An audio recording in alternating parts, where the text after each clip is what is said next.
Good morning, dear student. Welcome you all in BNPS classes.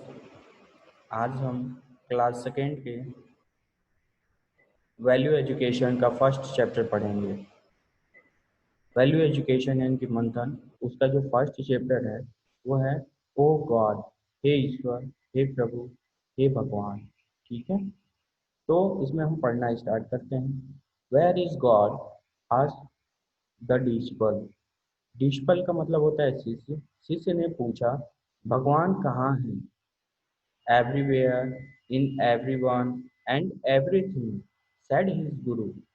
जो उनके गुरु हैं, जो उन्हें ज्ञान देते हैं, उन्होंने बताया कि हर जगह, हर किसी में और हर चीज में भगवान मौजूद हैं, उपस्थित हैं। ठीक है। Later, as the disciple was going home. बाद में जैसे ही शिष्य घर जा रहा था, he saw an elephant charging towards him। उसने हाथी को अपनी ओर आते हुए देखा। Later, as the disciple was going home. बाद में जब शिष्य अपने घर जा रहा था, उसने देखा, he saw an elephant charging towards him। उसके तरफ एक हाथी आ रही है। ठीक है, आगे। Get out of the way, get out of the way. रास्ते से हट जाओ, रास्ते से हट जाओ। Shouted the elephant driver. जो हाथी का वाहक था, जो हाथी को चला रहा था, हाथी चालक जो था, वो चिल्ला रहा था कि रास्ते से हट जाओ, रास्ते से हट जाओ। It has gone mad. यह पागल हो गया है। यह मतलब कौन? हाथी जो है पागल हो गया है। इसलिए बच्चे को वो कह रहा था कि रास्ते से हट जाओ, रास्ते से हट जाओ। ठीक है। बट द डिसिपल थॉट, लेकिन शिष्य ने सोचा, शिष्य ने सोचा। और क्या सोचा? God is everywhere. भगवान हर जगह है। He is in elephant. वह हाथी में है। एंड ही इज मी इन मी। और वह मुझ में भी है। Would God attack God. क्या ईश्वर पर हमला कोई कर सकता है? नो, नहीं। Therefore the elephant will not attack me.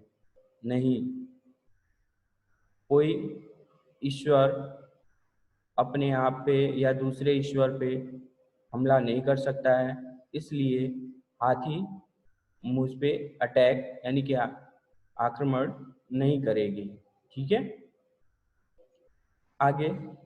He stood where he was. वह जहाँ था वहीं खड़ा है। The elephant picked him up in his trunk and flung him aside।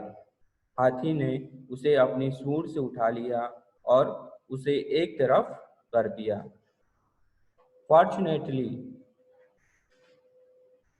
he landed in a haystack and was not too badly hurt।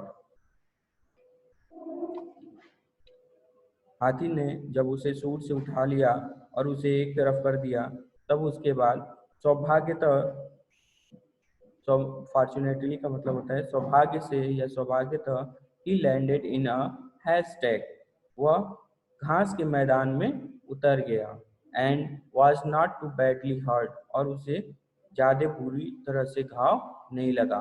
जब हाथी उसे उठाएगी और उठा के जब उसे दूसरी तरफ फेंकेगी अपने सूंड के द्वारा, तो वो लड़का कुछ दूर पे जाके गिरेगा। तो जब वो लड़का गिरता है यानी कि जो शिष्य गिरता है, वो घास के मैदान पे जो है जाके गिरता है। ठीक है, और उसे ज़्यादा बुरी तरह से घाव नहीं लगता है। But he was terribly scared and confused. लेकिन वह बुरी तरह से हिल गया था। लेकिन वह बहुत बुरी तरह से क्या हो गया था? हिल गया था और भ्रमित हो गया था, कंफ्यूज हो गया था, आश्चर्य में पड़ गया था। ठीक है, आगे। When the Guru and the other disciples came to help him and took him home। जब गुरु और अन्य शिष्य, जो भी शिष्य हैं, जैसे आप अगर पढ़ने आते हो तो आपके साथ और भी बच्चे पढ़ते हैं, ठीक है, अगर उनमें से किसी एक को चोट लग जाता है तो आप भी उसे देखने के लिए जाते हो अपने गुरु के साथ। तो वैसे ही लड़के जो है जब अपने गुरु के साथ जाते हैं उनकी मदद करने के लिए, ठीक है, disciples them to help him, उनकी मदद करने के लिए जाते हैं और उन्हें घर ले जाते हैं। एंड टुक हिम होम, और उसे उसे मतलब जो शिष्य को उठा के फेंका था हाथी ने, उसको वो क्या करते हैं, घर लेके जाते हैं। उसकी मदद करने के लिए गुरु और शिष्य जाते हैं और उसे उठाकर उसे घर ले जाते हैं। ही सेड, उसने कहा, ठीक है, ही सेड, उन्होंने कहा, you said God is in everything, शिष्य ने कहा कि आपने कहा कि भगवान सब कुछ में है। शिष्य ने अपने गुरु से कहा कि आपने कहा था कि भगवान सब कुछ में है, but look what the elephant did to me, लेकिन देखो हाथी ने मेरे साथ क्या किया है। लेकिन शिष्य कहता है कि आपने कहा था, शिष्य ने अपने गुरु से कहा कि आपने तो कहा था कि भगवान हर जगह हैं, तो फिर हाथी ने देखो मेरे साथ क्या किया है, ठीक है। ये कहता है, it is true that God is in everything, यह सत्य है कि भगवान हर जगह हर वस्तु में उपस्थित हैं, गुरु ने कहा, ठीक है। He is in the elephant, वह हाथी में है, but he is also in the Mahout who kept telling you to get out of the way, लेकिन वह महावत जो हाथी वाहक होता है, जो हाथी को चलाने वाला होता है, उसको महावत कहते हैं। Who kept telling, उसने कहा था कि रास्ते से हट जाओ, ठीक है। Why did not you listen to him, तुमने उसकी बात को क्यों नहीं सुना।